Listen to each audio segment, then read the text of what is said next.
Buong bilang at nasa pinakamataas na antas ng kahandaan ang mga tauhan ng Pro-5 matapos magsagawa ng accounting of personnel ang Regional Headquarters at Regional Mobile Force Battalion 5 nitong January 7, 2026 sa Tagapagpatupad Building, Camp Brigadier General Simeon A. O. Legazpi City.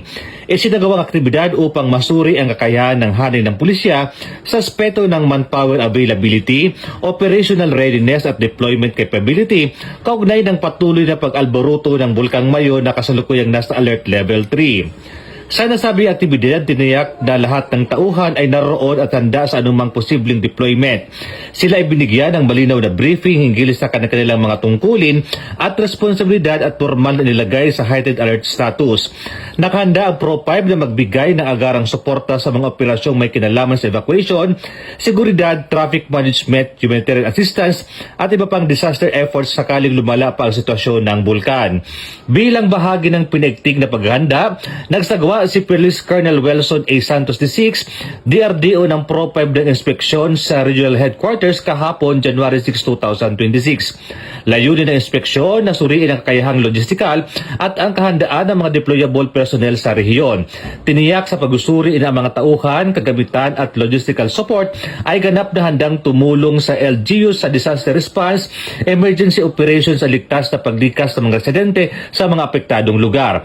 Samantala, nagsagawa rin ng inventory at showdown inspection si Police Colonel Lito A. Andaya, Acting Chief of the Regional Staff ng Pro-5 kahapon January 6, 2026 sa Pro-5 Grandstand Annex.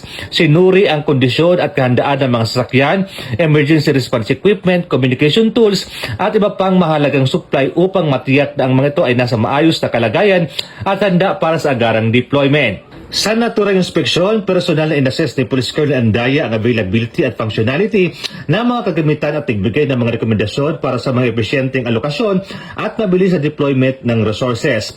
Binigyan din niya ng kalagahan ng tuloy-tuloy na monitoring at preparedness lalo sa panahon ng mataas-antas ng banta mula sa aktibidad ng bulkan. Tiniyak ng Pro-5 sa publiko na ang lahat ng kinakailangang paghahanda ay sinasagawa na upang epektibong tumugon sa anumang posibleng paglala ng sitwasyon kaugnay ng Bulkang Mayon.